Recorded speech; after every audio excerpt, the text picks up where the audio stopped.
Welcome, folks. This is Tom O'Brien of TFNN. We go 5 days a week. We go 10 hours a day. We go 24 hours a day on the internet at TFNN.com. Always remember, folks, whatever you think about, you bring about. Whatever you focus on grows. Hope everyone's having a great day, safe day. Let's make it a great night, folks. Surrender and let go of the past. Whatever life takes away from you, let it go. When you surrender and let go of the past, you allow yourself to be able to live fully alive in the moment. Letting go of the past means that you can enjoy the dream that is right here, right now. Yesterday's gone. Tomorrow's not here. What are you doing right now?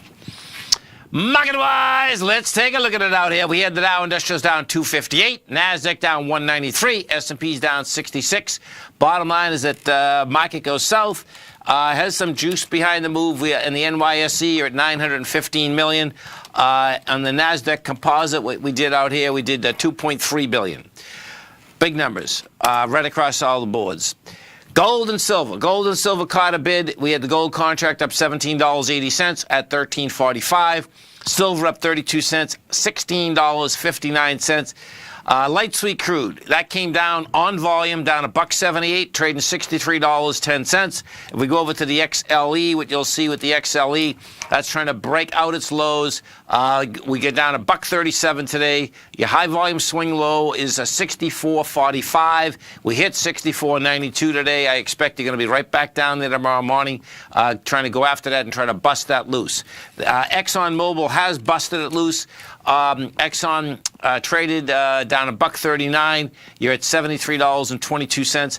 The high volume low was $73.90. So bottom line, Exxon under that level right now. Has some juice underneath that level also. The GDX inside the gold market, our bottom line is that we got some juice at the end of the day, which we needed. We knew we were going to get volume in there. Would like to see a little bit more. I was looking for 41 million. We get 38. Not bad. Not great. Not bad.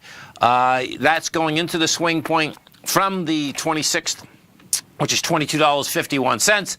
Right now, you're at $22.23. King dollar. So, King dollar, folks, bottom line, last week had a shot to get up into this March 1st high, which is 90.490. Bottom line, just laid there.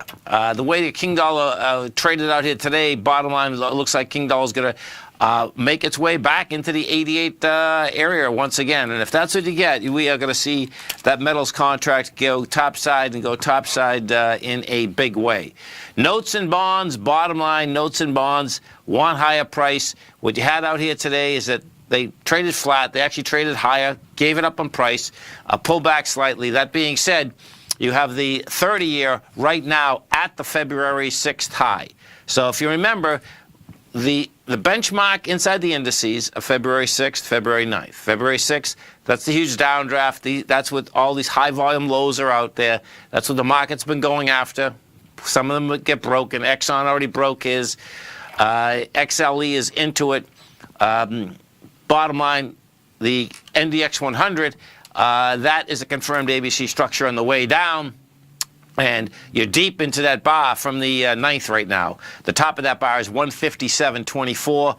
Bottom is 150. Your ABC structure on the way down gives you a price projection of the 148.84 level. And I expect that we're going to get there. Now, the danger is going to be inside the many of the markets, not just the NDX 100, is that we have lots of gaps that are left over from October 26th to October 27th. That was a big day. Bottom line, we busted topside with volume.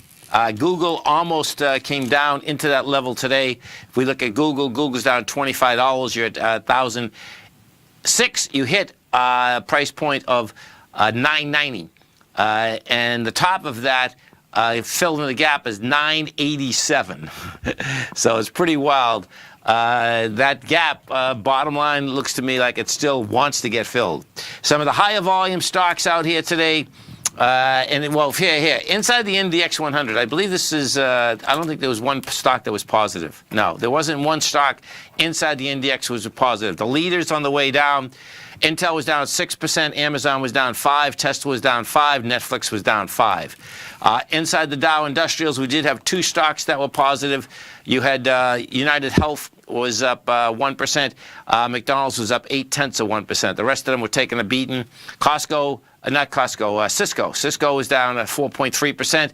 Walmart was down 3.8%. The deal on Walmart, looking at Humana, Walmart came down, folks, and came down on volume. So, yeah, you get a confirmed ABC down. Walmart's in trouble. This is a decent ABC down, too. You're at $85. And what we're going to get with Walmart here, let me put this on a monthly for a second. So we hit a high with 41 million in January. You come off the high with 63.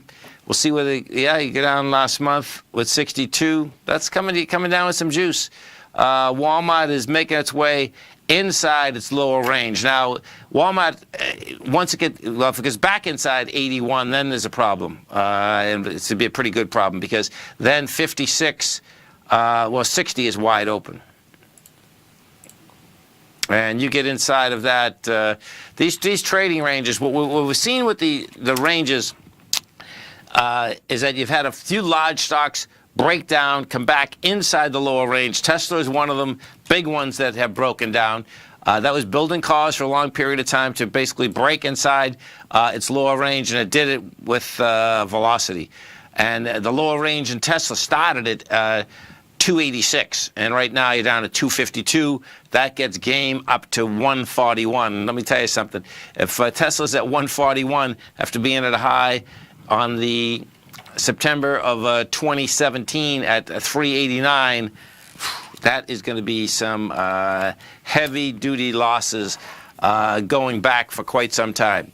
GE is down to 36 cents. GE sold, going to sell one of its basically companies, getting $1 billion. What I expect, what you're going to see at GE, this going after 1273, and what you're going to end up, another couple weeks or whatever, they're going to, let's see, let me pull this. There it is. So GE, okay, so it's going to sell a bundle of its healthcare information technology business to private equity firm Veritas for $1.05 billion in cash. What I expect you're going to see out of this, folks, is that someone's going to bisect and dissect GE and start realizing on their balance sheet just how much they basically had that valued at. And guess what? I bet it's going to be a lot more than a $1 billion they just got on cash. Stay right there, folks. We'll come right back. We have the Dow finished down 450, NASDAQ down 193, S&P's up 68. We'll come right back.